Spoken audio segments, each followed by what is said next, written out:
Good morning, everyone. My name is Barrett Pastor, and I am a luxury real estate broker here in Southwest Florida. I have been a real estate agent for about 25 years now, and one of the questions I get often, not just from my clients, but from other real estate agents, friends, family, how do you break into the luxury real estate market? Because let's face it, it is one of those unique careers where you can really truly be almost any age and do well. And if you're older, 60, 70, 80 years old, that's actually a benefit as opposed to a detriment. And that is really unique in a career path. Many people get into real estate as a second career after retirement.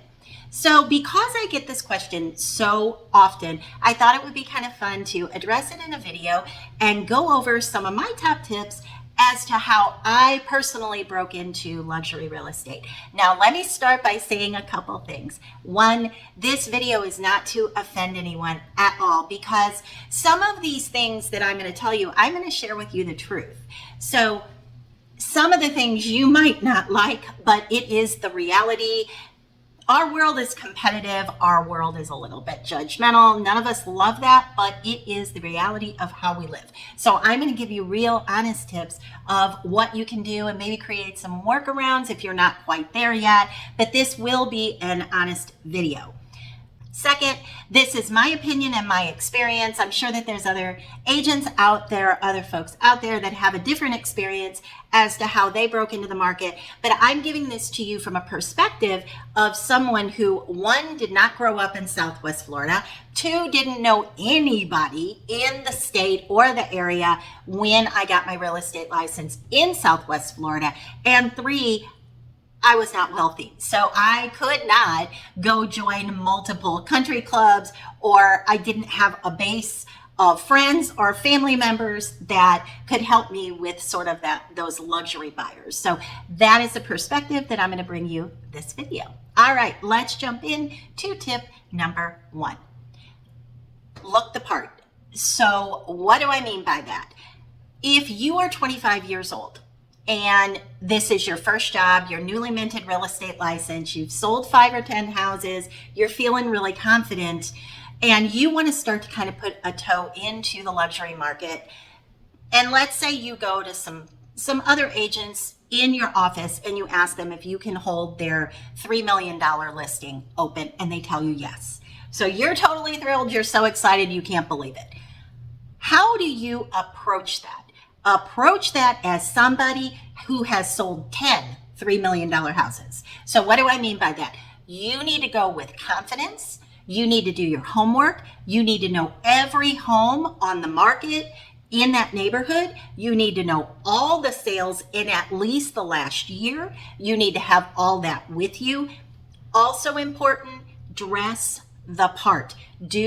Please do not show up in leggings and something that looks like a half top, or maybe you look really cute when you go do that and you go out clubbing or you go to a restaurant in your area. Do that as often as you want to do that.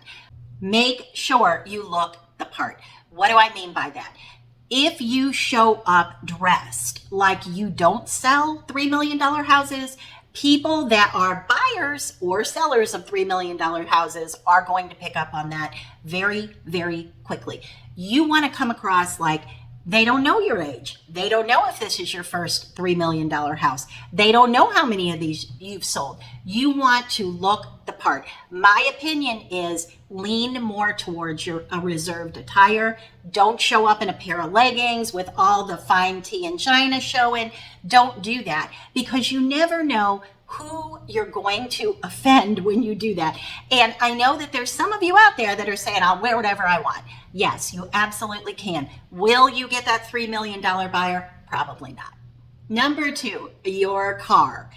Now, again, am I suggesting that you go out and you leverage yourself up to your eyeballs in something that you can't afford? No, I am not. But if you are driving around in a car that the paint on the hood is all chipped up, or you got a couple dents in your car that you just haven't gotten around to getting that fixed, or your car you don't have AC and you're trying to work in Southwest Florida somewhere warm, That is not a good look. The reality of that is it is not going to help you. And if you pull up in something like that at a $3 million listing, again, you're going to get instantly judged. I tell you that as your friend, not as someone judging you. I know how it feels. Now listen, I drive a Toyota Highlander. That's just a basic SUV.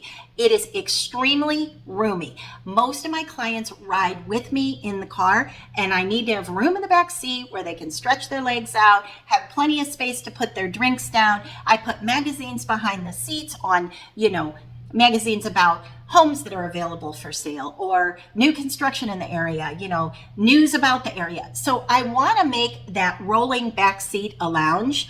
So you don't have to have the most expensive car out there, but it does need to be neat and clean and well maintained. Okay, number 3, and this does kind of roll itself into my first tip. You want to be out and about in the community. So, sort of fish in the pond where the fishies are, if you know what I mean. So, for example, where I work, it's mainly in the Naples area, Naples, Florida. So there is an area in Naples that is Fifth Avenue South is sort of the downtown area. It is very affluent, it's very high end, and the people that are kind of meandering in that area are generally speaking going to be your $1 million plus buyers, because that's all that's down there. Beautiful boutiques and restaurants and things like that. So if you're brand new into that kind of market and you want to sort of get networked into that area and you go to a couple happy hours, don't drink too much, please, at the happy hours. But if you show up in those same leggings and a half top, again, multiple times, and you're kind of the loud one in the bar, and you're doing all the drinking and you're throwing the darts and they're hitting people in the back and all of this kind of thing, that is not the kind of look you want to go for. You want to be known, you want to be recognized, but you want to be known and recognized as the authority in the area. So if you're down in that area and let's say you're having a glass of wine or two, you go to get appetizers, you're bumping into some of the same people in that area, they live in that area and they're recognizing you, and then they get a postcard in their mail from you and, oh, I know her. That's Linda from down at Hobnob on Fifth Avenue South. I know who that is. She's a really nice lady. You know what? Let's tell Betty to call her. I've talked to her a couple times. She knows her stuff. That's the person that you want to be. You don't want to be the person that, oh, Linda. Number 4, I'm going to tell you a little quick story.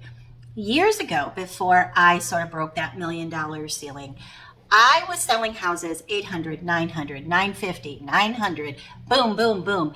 I could not break that $1 million mark. No matter what I did, it felt like I just could not do it. And after I didn't work with a few buyers, they worked with somebody else in that over $1 million range. After I lost a couple listings, they listed with someone else in that $1 million range. I started to lose my confidence. Even after knowing that I had done my homework, knowing that I was the right person for the job, I would lose my confidence because I got some kind of mindset that I'm just not good enough. I can't do it. I even went out and bought a dress. Promise you this is true. I bought a dress, I hung it, and a pair of shoes. I hung it in my closet and I called it my $1 million dress. And I said I was not wearing that dress until it was a $1 million sale. And let me tell you what, that dress hung in my closet for 2 years.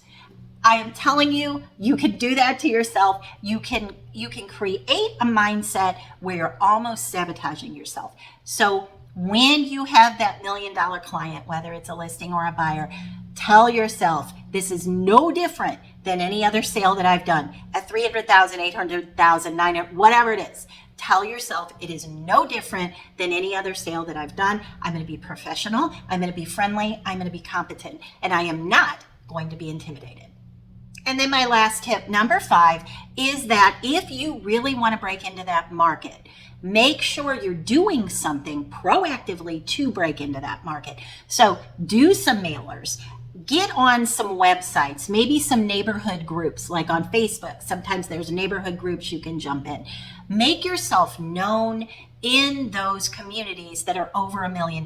Now, am I saying to eliminate yourself from those $300,000-$400,000 sales? Absolutely not, because if you do that, then how are you going to support yourself? You have to continue to have experience and make money, and you never know when that $300,000 or $400,000 buyer is going to jump up to the next level or refer you to someone who is in that level that you're trying to get to. So make sure, though, that you're proactive about what you're doing to make yourself known in that community, even if that is showing up for a happy hour once a week within boundaries. You don't want to be, Otis the town drunk at the happy hour. You know what I'm talking about. They're out there, okay? That's why I'm saying it. They're out there. So make sure you're doing something. You're doing a mailer. You're doing an open house. Open houses are a great way to be known in that luxury market. If you take a neighborhood, let's say Main Street neighborhood is the most affluent neighborhood in the area that you live. And so you are making it a priority to seek out every listing in that neighborhood in your company. Hopefully you're with a company that will allow you to hold open houses for other agents. But if people keep seeing you house to house, a lot of times buyers don't know that you're not the listing agent. So all of a sudden you look like you're the authority in that neighborhood because everybody keeps seeing you there. Buyers tend to cycle every 3 weeks. In that 3-week period, they've probably bought something. So if they see you at 3 open houses before they buy, maybe on the 3rd time they see you, that's the time they trust you. So make sure that you're being proactive. I hope these tips are helpful for you. Please let me know in comments if any of these tips resonate with you. And if you're going to try anything, and if you'd like to see more videos like this, please let me know. I'm thinking about expanding this channel a little bit more to help people break into the luxury market, no matter what state you're in. And if you are someone who's interested in real estate anywhere in the country and you would like my advice or my opinion, please reach out down in comments below. We can refer you through a networking group to anyone that I trust here in the country, and of course in Southwest Florida. If you're down in this sort of Fort Myers, Naples, Marco Island area, I would love the opportunity to work with